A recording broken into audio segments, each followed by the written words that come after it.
Glórias a Deus. Pegue sua Bíblia aí, por gentileza, com suas mãos, em nome de Jesus Cristo. Quero com você, queridos, meditar um tema que vai gerar, no mínimo, em nossos corações, uma certa curiosidade. Tá? O tema da mensagem hoje é: cadê os ombros coatitas de hoje? Você pode repetir comigo o tema? Diga: cadê os ombros, coatitas de hoje? Muito bem. A palavra do Senhor vai falar conosco aqui do Projeto Semear. Tá? O Senhor me inspirou nessa mensagem essa tarde para que nós possamos sair daqui edificados na palavra do Senhor, entendendo quem nós somos, entendendo por que estamos aqui e entendendo o porquê do Projeto Semear. O Projeto Semear surgiu no coração do Senhor. Não foi projeto do coração de homens. Para ser sincero, tá? Eu digo que, na verdade, eu fugi um pouquinho no começo. Mas o Senhor, Ele confirma a sua vontade. E aí cabe a nós tomar uma decisão. Ou a nossa vontade, ou a vontade do Senhor.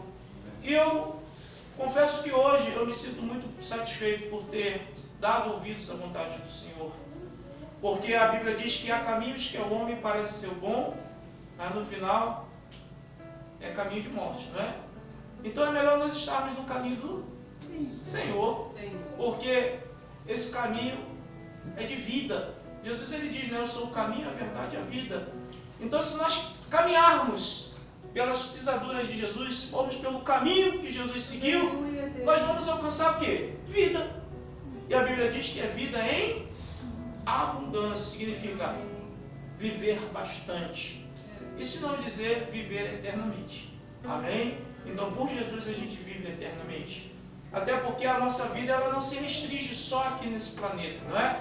A nossa vida ela tem uma continuidade eterna nos céus. Deus tem os céus para nós.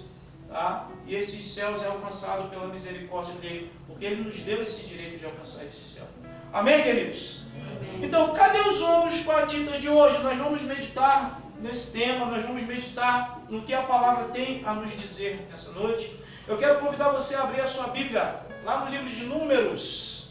Tá? O livro de Números é um dos livros que pertence ao Pentateuco, tá certo? Um dos 5 livros escritos por Moisés. Números. Livro de Números, no capítulo de número 3. Amém? Isso. Localiza aí Números, capítulo de número 3, deixa abertinho. E aí, à medida que você vai achando, você olha aqui para mim. Que nós vamos nos contextualizar para entender o que a palavra do Senhor está querendo nos dizer nessa noite.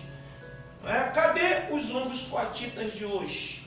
Para que nós possamos entender a vontade de Deus para hoje, nós precisamos entender a vontade de Deus no Antigo Testamento. Porque a vontade de Deus para hoje é a mesma vontade que Ele teve no Antigo Testamento. Porque um dos atributos de Deus é a imutabilidade. Deus não muda. Então o que Deus pensava no Antigo Testamento, Ele continua pensando hoje. Ele não mudou. Ele continua sendo o mesmo Deus.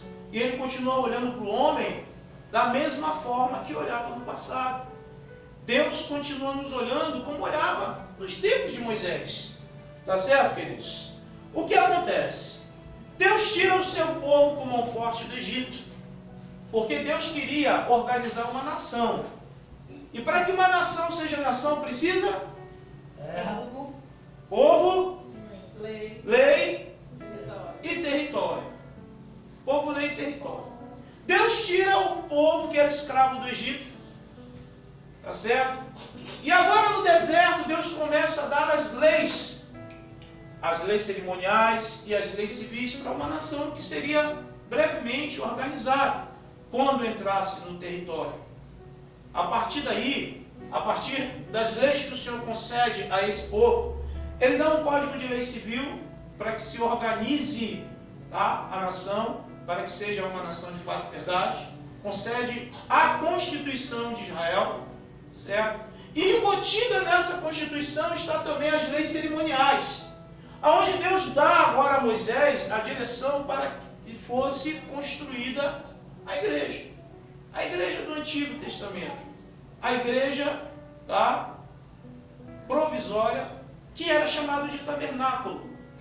Deus ordena a Moisés, tá, a confecção de toda a estrutura do tabernáculo, cada detalhe, as medidas ele dá, ele diz com que material ele quer que seja feito, com que tipo de madeira. Deus, ele é minucioso nos detalhes para organizar ali e edificar o tabernáculo, que seria uma igreja móvel, seria uma igreja volante, chamada. Seria uma igreja que seria armada aqui, e depois, para seguir viagem, se desarmava e armava essa tenda, esse tabernáculo, num outro lugar. Porque Deus tinha pressa em pegar aquele povo e congregar. Deus tem pressa de congregar o povo. Deus tem pressa de que as pessoas estejam dentro de uma congregação. Quem está entendendo até aí? Então Deus dá as leis a Moisés, civis, para a nação, e dá agora as leis cerimoniais, tá, no que tange ao que iria acontecer dentro desse tabernáculo.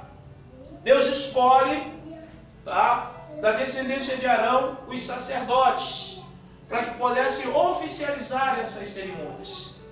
E Deus escolhe de Levi, os levitas, assim chamados a partir daí, para que pudessem ser os obreiros desse tabernáculo.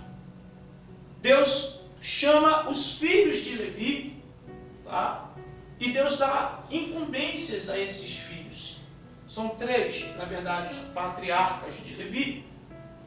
E eu quero ver com você a responsabilidade que Deus começa a dar a esses levitas. Tá certo? Então aqui no livro de Números, a partir do capítulo 3, nós estaremos mencionando a partir do versículo 5 até o versículo 12. Você vai acompanhar aí, eu vou fazer a leitura, você acompanha aí comigo. No momento em que Deus dá a ordem a Moisés para separar os filhos de Levi para uma responsabilidade específica. Tá? Deus é minucioso, Deus gosta de organização e Deus gosta que as coisas funcionem de forma correta dentro da sua casa. O texto começa dizendo assim, Números capítulo 3, versículo 5. Disse o Senhor a Moisés, faze chegar a tribo de Levi e põe-na diante de Arão, o sacerdote, para que o sirva, ou sejam ajudadores. O versículo 7 diz, e cumpram seus deveres para com ele e para com todo o povo diante da tenda da congregação, para ministrarem no tabernáculo. Terão cuidado de todos os utensílios da tenda da congregação e cumprirão o seu dever para com os filhos de Israel no ministrar no tabernáculo. Dará, pois, os levitas a Arão os seus filhos. Entre os filhos de Israel lhes são dados. Mas a Arão e a seus filhos ordenarás que se dediquem só ao seu sacerdócio. E o estranho que se aproximar morrerá. Deus está dizendo, olha, eu separo da descendência de Arão para o sacerdócio e da descendência de Levi para obreiros auxiliares dos sacerdotes. Se vier algum estranho no meio deles, Deus está dizendo morrer? Porque Deus é muito específico em escolher os obreiros da sua casa. Aleluia. É Deus quem escolhe os obreiros da sua casa. Às vezes alguém pensa assim, mas foi o pastor que consagrou. Se Deus não quisesse, ele não consagraria. Se Deus não quisesse, daria uma dor de barriga nele e não compareceria à consagração. Se Deus não quisesse, essa pessoa não chegaria até a igreja para ser consagrada. Porque Deus tem domínio e controle sobre a sua igreja. Então o que acontece dentro da igreja, a gente pode até não concordar, mas Deus está no controle do que acontece dentro da sua igreja. O versículo 11 diz assim, disse o Senhor a Moisés, eis que tenho eu tomado os levitas do meio dos filhos de Israel, em lugar de todo primogênito que abre a madre, entre os filhos de Israel, e os levitas serão meus. Senhor está dizendo que Ele separa os filhos de Levi para que esses sejam do Senhor. O que é interessante, queridos, é que aqui no versículo 17, o Senhor diz assim: são estes os filhos de Levi, pelos seus nomes: Gerson, Coate e Merari. Olha aqui para mim. Dos filhos de Levi, 3 são os patriarcas: Gerson, Coate e Merari. Desses patriarcas nasceram muitos filhos, que surgiram 3 grupos chamados de Gersonitas, dos descendentes de Gerson, Coatitas, dos descendentes de Coate, e os Meraritas, descendentes de Merari. O Senhor é maravilhoso, queridos, que a partir agora do versículo 23, o Senhor fala especificamente o que Ele espera dos Gersonitas, dos Coatitas e dos Meraritas. Porque Deus é minucioso nas suas vontades em relação à sua obra, à sua casa. Deus é minucioso. Cada detalhe, cada coisinha Deus está participando. Deus agora diz assim, olha, versículo 23. As famílias dos Gersonitas, dos descendentes de Gerson, se acamparão atrás do tabernáculo ao ocidente. O príncipe da casa paterna dos Gersonitas será Eliasaf, filho de Lael. Versículo 25 diz assim: os filhos de Gerson, os Gersonitas, terão o seu cargo na tenda da congregação, o tabernáculo, a tenda e sua coberta, o reposteiro para a porta da tenda da congregação, as cortinas do pátio, o reposteiro da porta do pátio que rodeia o tabernáculo, e o altar, as suas cordas e todo o serviço a eles devido. O que Deus está dizendo? Que os descendentes de Gerson vão ficar a cargo de toda a parte da cobertura do tabernáculo. São eles que vão montar e desmontar a tenda. São eles que vão cavar o buraco para fincar as escoras, são eles que vão lançar a coberta, mas também são eles que vão desmontar, dobrar direitinho e transportar até o próximo acampamento. Quem está entendendo das minúcias da vontade de Deus? O interessante é que ninguém faz aquilo que quer. Deus estabelece como Ele quer que seja feito. Deus continua dizendo agora no 27. De Coate, agora já está falando dos coatitas. É a família dos Anramitas, e a dos Isaritas, e a dos Hebronitas, e a dos Uzielitas. São estas as famílias dos coatitas. Diz assim: contados todos os homens da idade de 1 mês para cima, foram 8.600, de 1 mês para cima, que tinham o seu cargo o santuário. Agora, para os coatitas, o Senhor diz no versículo 29: as famílias dos filhos de Coate se acamparão ao lado do tabernáculo, do lado do sul. O príncipe da casa paterna das famílias dos coatitas será Elisafã, filho de Uziel. Terão agora o cargo dos coatitas. Terão eles o seu cargo: a arca, a mesa, o candelabro, os altares, os utensílios do santuário, com que ministram, o reposteiro e todo o serviço a eles devido. Agora, nós percebemos que os gersonitas vão se carregar da coberta. Agora, os coatitas são encarregados simplesmente de transportar a arca da aliança, o candelabro, a mesa. Entende? Os utensílios ficam a cargo dos coatitas. Tá? Porque Deus separa cada um para o propósito que Ele quer dentro da sua obra. Deus continua dizendo agora, versículo 33. De Merari, os meraritas, é a família dos meraritas, como diz aqui, e a dos Muzitas. São estas as famílias de Merari.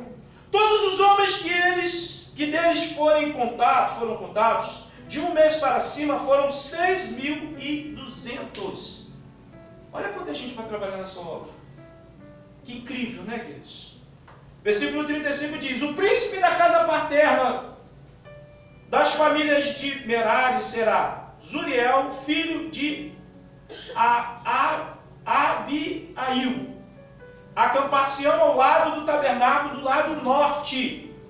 E agora o Senhor diz: os filhos de Merari, por designação, terão o seu cargo as tábuas do tabernáculo, as suas travessas, as suas colunas e as suas bases, todos os seus utensílios e todos os serviços a ele devido. Também as colunas do pátio em redor, as suas bases e as suas estacas e as suas cordas. O que o Senhor fez? Dos descendentes dos 3 filhos de Levi, Deus estabeleceu um para cuidar da tenda. Deus estabeleceu outro para cuidar 2 utensílios. E Deus estabeleceu um terceiro para cuidar de toda a estrutura que fica em volta de proteção desse tabernáculo. Então está bem definido como Deus quer que funcione, sim ou não? Está bem definido o que Deus quer que seja feito. Eu quero convidar você, tá, para passar a sua Bíblia até o capítulo 7. Capítulo de número 7 do livro de Números. Capítulo 7 do livro de Números. Agora olha para mim aqui antes da gente fazer a leitura. O que acontece? Deus estabelece agora a graneiro do povo de Israel. Porque Deus designou um grupo para cada coisa, para se desmontar o tabernáculo e transportar até um próximo arraial e se montar de novo. Então, para nós, nos dias de hoje, é graneiro. É o grupo de transportadora. Estou fazendo comercial aqui para graneiro, nem sei se existe ainda, certo? E o que acontece? Deus tem agora 3 grupos definidos que iriam desmontar o tabernáculo, caminhar com o povo e transportar esse material para que se pudesse montar o tabernáculo de novo num outro acampamento. O que acontece, queridos, é que chegou o momento de, pela primeira vez, desmontar e transportar. A pergunta é, como eles iriam fazer o transporte disso? E essa é uma pergunta relevante, porque não é pouca coisa para carregar, não, irmãos. É muita coisa. E o texto agora no capítulo 7 diz assim, queridos, olha, capítulo 7 a partir do versículo 6. A palavra do Senhor diz assim: Moisés recebeu os carros e os bois e os deu aos levitas. Versículo 7 diz: 2 carros e 4 bois deu aos filhos de Gerson. Olha aqui para mim. Os gersonitas estavam encarregados de quê? Da coberta, da lona, aquele negócio todo, né? Da estrutura principal da cobertura do tabernáculo. E a eles foi dado 2 carros de bois, não é? E quantos bois? 4 bois. Então cada carro iria levar quantos bois? 2 bois iriam carregar um carro, porque carregaria muito peso, que é justamente a estrutura da cobertura da tenda. Tá certo? Então uma parte do transporte da tenda está resolvido. Amém? O texto continua dizendo agora, olha, versículo 8: 4 carros e 8 bois deu aos filhos de Merari. Olha aqui para mim. Os filhos de Merari ficavam encarregados sobre as colunas. Sabe que coluna é pesada, né? Então precisaria de mais de 2 carros. Precisariam de 4 carros e 8 bois. Por quê? Porque cada carroça dessa, 2 bois iriam conduzir, e os bois são fortes e iriam conseguir transportar as colunas para que se pudesse montar o tabernáculo num outro arraial.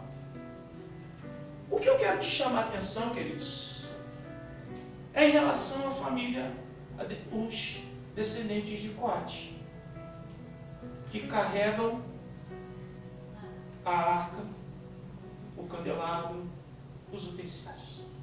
O versículo 9 diz assim: mas aos filhos de Coate nada deu, porquanto o seu cargo está o santuário, que deveriam levar aos montes.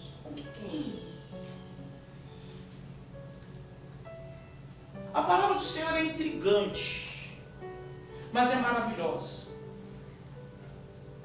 Porque o Senhor escolheu um grupo de pessoas, pelo qual Ele não aceita que essas pessoas façam a sua obra como as outras fazem. Deus escolheu um grupo de pessoas que vai ter que carregar o peso nas costas. Deus escolheu um grupo de pessoas que o transporte pelo qual Deus vai fazer a sua obra se desenvolver são os próprios ombros. O tema da mensagem é: cadê os ombros coatitas de hoje? Hoje é muito fácil fazer a obra. Por quê? Porque é fácil a gente arrumar um carro de boi para carregar as coisas. Hoje é muito fácil fazer a obra porque as pessoas edificam a obra muito facilmente. Uma vez tendo dinheiro, a pessoa não precisa carregar os tijolos, não é verdade? Basta encomendar por telefone, pagar pela internet, e a empresa vai fazer a entrega. Eu quero dizer para vocês nessa noite, meu querido e minha querida, que existe um ofício dentro da casa do Senhor, que não tem outro jeito de ser feito senão pelos próprios ombros. Pelos próprios ombros. Não adianta ser terceirizado, não adianta pagar a outras pessoas para estar no lugar. E o ofício da casa do Senhor, em que Deus não aceita transportadora, é o ministério da sua casa. O ministério da casa do Senhor é feito e carregado nos próprios ombros. Cada departamento, cada função ministerial, cada obreiro precisa fazer a obra do Senhor como os coatitas, carregando nos seus próprios ombros. Não tem como se terceirizar. Quando a mensagem tem um tema que diz: cadê os ombros dos coatitas de hoje? É porque os coatitas são responsáveis pela arca. Os obreiros são responsáveis pela presença de Deus na casa do Senhor. E a presença de Deus não dá para a gente mandar pelos correios. A presença de Deus não dá para a gente mandar por uma transportadora. Não dá para chamar a UPS para fazer a entrega da presença de Deus. A presença de Deus só se dará se nós estivermos com a presença de Deus em nossos ombros, e aí aonde chegarmos, a presença de Deus estará. Aleluia. O ministério da casa do Senhor, ele é intransferível. E se o Senhor nos escolheu para cuidar da casa dele, é porque Ele quer um posicionamento nosso, para que a gente possa fazer essa obra com as próprias mãos. Aleluia. Com as próprias mãos. O tema da mensagem é: cadê os ombros coatitas de hoje? Porque Deus continua olhando para as pessoas, acreditando que ainda há um sacerdócio levítico a ser desenvolvido. Ainda há um sacerdócio levítico com responsabilidades para que a obra do Senhor se perpetue. E eu quero falar a respeito de 3 tipos de ombros que o Senhor está procurando hoje. Cadê o ombro coatita de hoje? O ombro determinado. O ombro determinado. Porque um coatita não poderia hesitar em carregar nos seus ombros a arca, o candelabro, o altar, os utensílios. Não importa quantos quilômetros tivesse que andar, os coatitas deveriam de ser determinados para obedecer. Seja 46 quilômetros até o horizonte, seja 70 e poucos quilômetros até a Lagoa da Melancia, ou 230 quilômetros até a Cidade do Mar. Não importa a distância, porque os coatitas tinham que ser determinados e andar, não importa a distância, carregando nos seus próprios ombros a presença do Senhor, que era representada pela Arca da Aliança. A pergunta é: cadê o ombro coatita de hoje? Que é capaz de ser determinado, a ponto de aos Hebreus está escrito no capítulo 10, versículo 38, o meu justo viverá pela fé, e se retroceder, nele não se compraz a minha alma. O que o Senhor está dizendo, principalmente aos coatitas, é que se olhar para trás e voltar a ter a prática que tinha antes, o Senhor não tem prazer na alma dessa pessoa. Para nós que somos do ministério, para nós que temos responsabilidade, não há jeito de olhar para trás, não tem como voltar. Só temos como olhar para frente. Aleluia. E aprendermos a ser determinados e zelar pela causa do Senhor. Um coatita poderia estar com dor de barriga, mas ia ter que carregar os utensílios. Um coatita poderia estar com dor de coluna. Certamente ele ia chamar outro coatita: me dá uma ajuda aqui, meu irmão, me ajuda aqui a carregar, porque hoje não estou bem. Um coatita poderia estar com problema nos pés, um carro, poderia ter torcido o pé, e está magoado. Mas ele poderia fazer o quê? Chamar um outro coatita e dizer: me dá seus ombros aqui emprestado, porque de qualquer maneira a obra do Senhor precisa ser feita. Aleluia. Quem está entendendo? A responsabilidade do ministério do Senhor. Cadê o ombro coatita de hoje? Deus procura um ombro determinado, mas Deus procura também um ombro zeloso. Porque está aí uma coisa que o coatita precisa ser: é zeloso.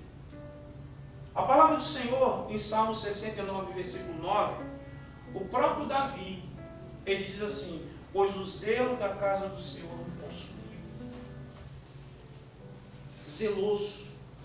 Davi não era de linhagem levítica. Davi não era de linhagem sacerdotal. Mas uma coisa Davi desejou, e desejou no seu coração, coisa que levita e sacerdote nenhum desejou, foi construir a casa de Deus. Davi desejou construir a casa de Deus. Ele não pôde, porque ele era soldado, ele era guerreiro.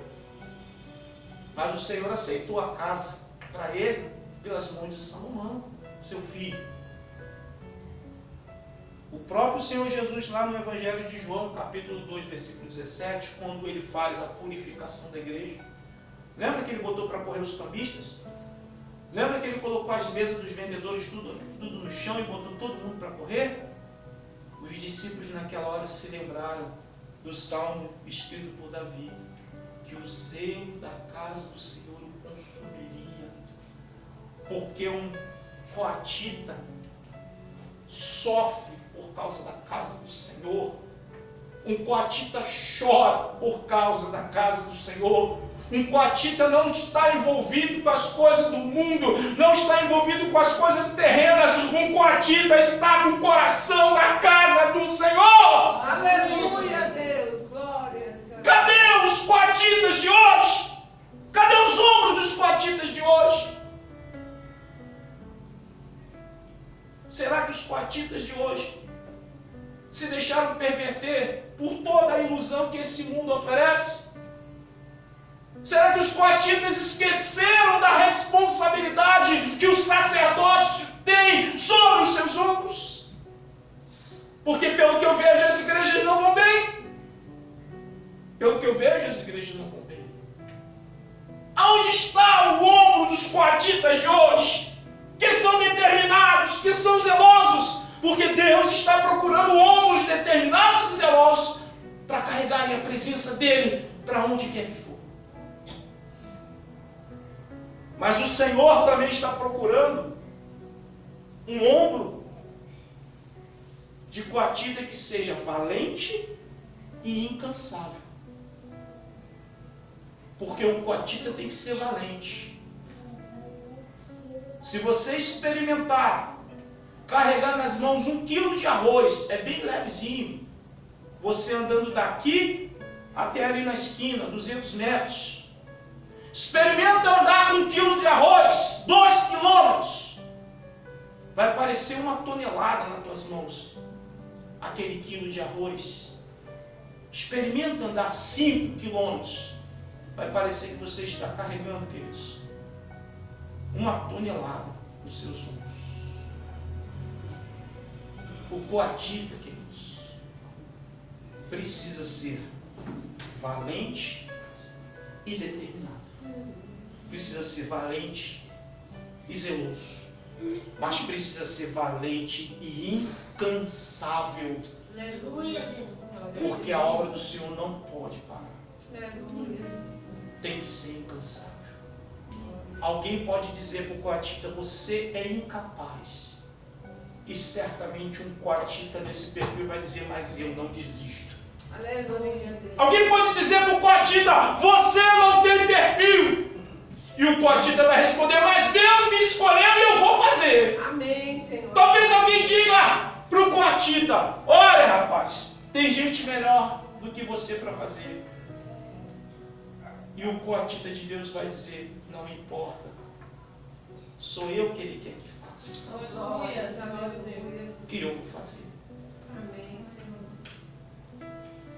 Um coatita com os ombros valentes e incansável.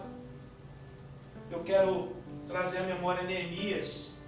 Eu gostaria que você abrisse a sua Bíblia lá no livro de Neemias. Livro de Neemias. Neemias não era uma pessoa qualquer.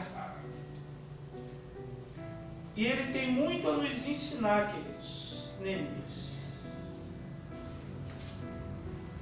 Neemias tem muito a nos ensinar. E eu gostaria que você abrisse lá no capítulo 4 de Neemias.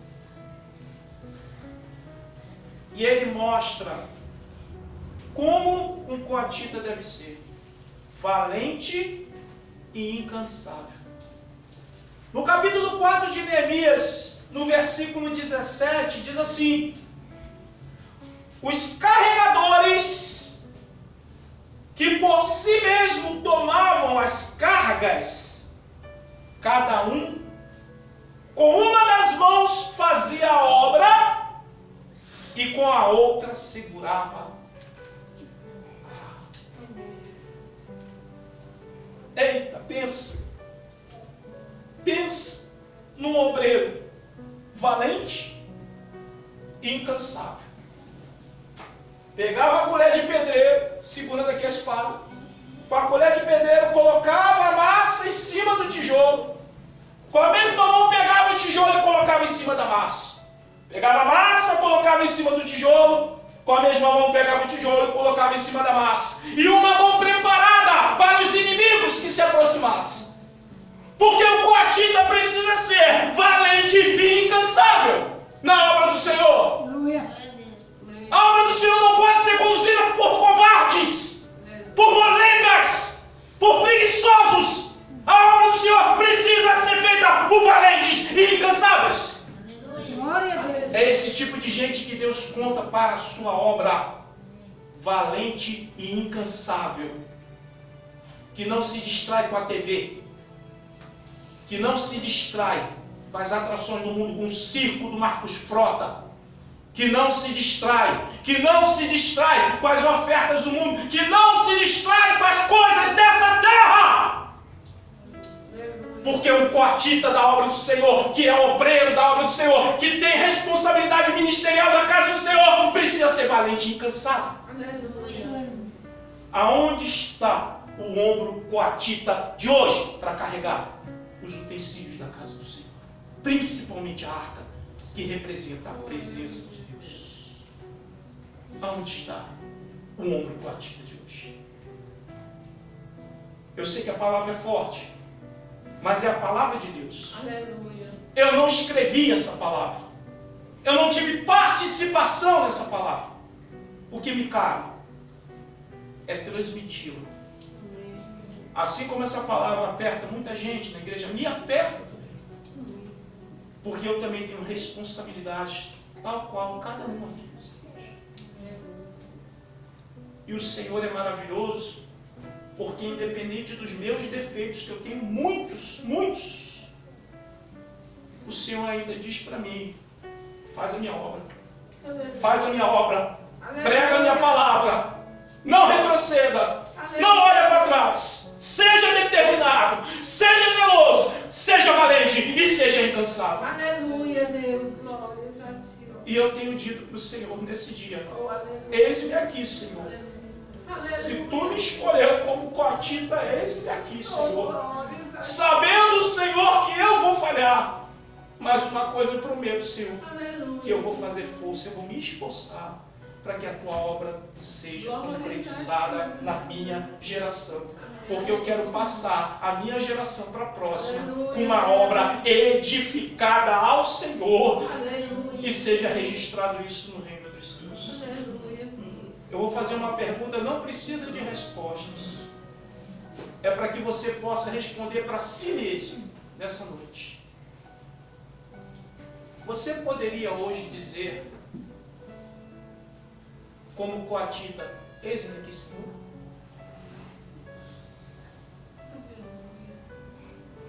Se Deus perguntasse: cadê o ombro coatita de hoje? Você teria condições de dizer: eis aqui, Senhor, o ombro coatita? Medite nisso. Receba essa palavra em nome do Senhor Jesus.